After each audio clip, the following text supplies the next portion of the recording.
మీ మోకాల నొప్పులకు ఎటువంటి సర్జరీ లేకుండా ఎపియాన్ పెయిన్ క్లినిక్ అందిస్తున్న అత్యాధునిక చికిత్స.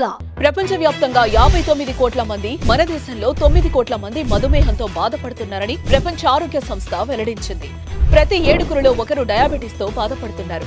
భవిష్యత్తులో ప్రతి 7గురిలో 4 అయ్యే అంచనా. డయాబెటిస్ మీద పూర్తి అవగాహన అందించి డయాబెటిస్ నుంచి తెలుగు ప్రజలను కాపాడే ప్రయత్నం చేస్తోంది సుమన్ టీవీ.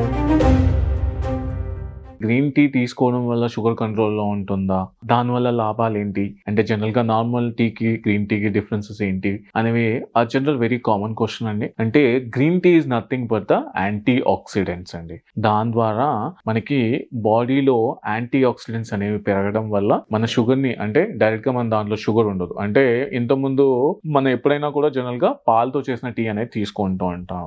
సో మిల్క్ టీలో కూడా మీకు గ్లూకోజ్ అనేది ఉంటుంది. మిల్క్ లో కూడా గ్లూకోజ్ అనేది పెరుగుతూ ఉంటుంది. మనం ఒక సర్టెన్ లెవెల్ ఆఫ్ షుగర్స్ వచ్చినప్పుడు అంటే కీటోజెనసిస్ అంటారు. సో బాడీలో కీటోజెనసిస్ అంటే షుగర్ అన్కంట్రోల్ గా ఉన్నప్పుడు మనకు కీటోన్స్ పర్సెంటేజ్ పెరిగి బాడీలో కీటోజెనసిస్ అనేది జరుగుతూ ఉంటుంది. అలాంటప్పుడు మనము గ్లూకోజ్ ని కంట్రోల్ చేయడం కోసమని మనము మిల్క్ టీ తాగకుండా జనరల్ గా బ్లాక్ టీ కానివ్వండి, గ్రీన్ టీ స్పెసిఫిక్ గా ఎప్పుడు ట్రెండింగ్ లో ఉన్న గ్రీన్ టీ అనేది తాగమని చెప్తాము.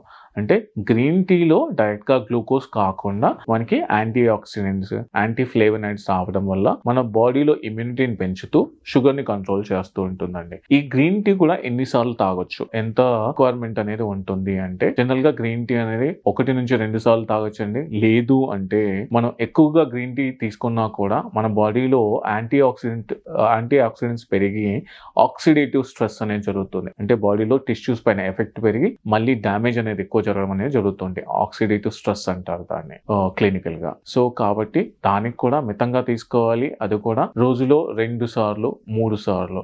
అధికంగా గ్రీన్ టీ తీసుకోవడం వల్ల లాభాలు ఎంత ఉన్నాయో అదే విధంగా నష్టాలు కూడా ఉంటాయి. సో కాబట్టి రోజుకు 2 సార్లు లేదంటే మాక్సిమం 3 సార్లు 3 టీ బ్యాగ్స్ తో 3 times 3 తీసుకోవడం వల్ల గ్రీన్ టీ తీసుకోవడం వల్ల మంచిదండి. అంతకంటే ఎక్కువగా తీసుకున్నప్పుడు చెప్పినట్టుగా ఆక్సిడేటివ్ స్ట్రెస్ అనేది పెరుగుతుంది. మిల్క్ టీ అనేది జనరల్ గా టీ అనేది ఏ టైంలో తీసుకోవాలి? జనరల్ గా అందరూ అడుగుతుంటారు, ఎంటీ స్టమక్ లో గ్రీన్ టీ తాగుతుంటాం సార్, మాకు కొంచెం ఇబ్బంది పెరుగుతుంది, లేదంటే భోజనం చేసిన తర్వాత టీ తాగచ్చా అని చెప్పేసి అంటూ ఉంటారండి. మనము ఎంటీ స్టమక్ తో టీ కానివ్వండి, గ్రీన్ టీ కానివ్వండి తాగకూడదండి.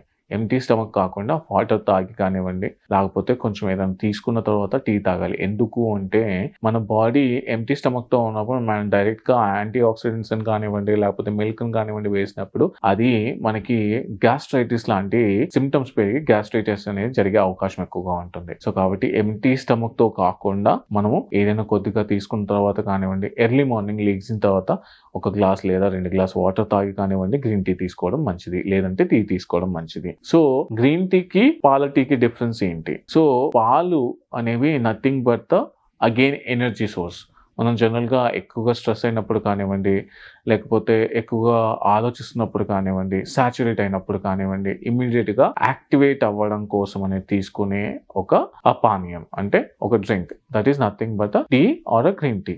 When we take it a milk tea contains again milk is nothing but a protein. At the same time దాంట్లో గ్లూకోజ్ ఉంటుందండి. సో ఆ గ్లూకోజ్ వల్ల షుగర్ అనేది కంట్రోల్లో ఉండకపోవచ్చు. సో దాని వల్లే అంటే ఇంతకుముందు మనం మాట్లాడుకున్నట్టుగా కీటోజెనసిస్ అంటే బాడీలో షుగర్ అన్కంట్రోల్ గా పెరిగినప్పుడు 250 నుంచి 350 మధ్యలో పెరిగినప్పుడు మన బాడీ అనేది కీటోన్స్ ని ప్రొడ్యూస్ చేసి కీటోజెనసిస్ జరగడం వల్ల అప్పుడు అలాంటి టైంలో మనం గ్లూకోజ్ లెవెల్స్ తగ్గించడం కోసం మిల్క్ టీని ఆపమని గ్రీన్ టీ తాగమని చెప్తూ ఉంటాము. సో గ్రీన్ టీ తాగుతున్నప్పుడు మన యాంటీ ఆక్సిడెంట్స్ అనేవి పెరగడం వల్ల మన బాడీ ఇమ్యూనిటీ పెంచుతూ కంట్రోల్ చేయడం అనేది జరుగుతుంటుందండి. అందుకనే మనం రోజులో 1 నుంచి 2 సార్లు లేదంటే మాక్సిమం 3 సార్లు తీసుకోవడం గ్రీన్ టీ మంచిది. అంతకంటే ఎక్కువగా తీసుకున్నప్పుడు కూడా అది మనని ఇబ్బంది పెడుతూ ఉంటుంది. ఇంతకుముందు చెప్పినట్టుగా ఆక్సిడేటివ్ స్ట్రెస్ లెవెల్స్ అనేది పెరిగిపోయి టిష్యూ డ్యామేజ్ అనేది పెరిగిపోయి టిష్యూ నెక్రోసిస్ అనేది అంటారు. Tissue damage is nothing but tissue necrosis అంటారు. సో ఇలాంటివి జరగడం వల్ల ఇంకా ఇబ్బందులు పెరిగే ఛాన్స్ ఉంటుంది. అది కాకుండా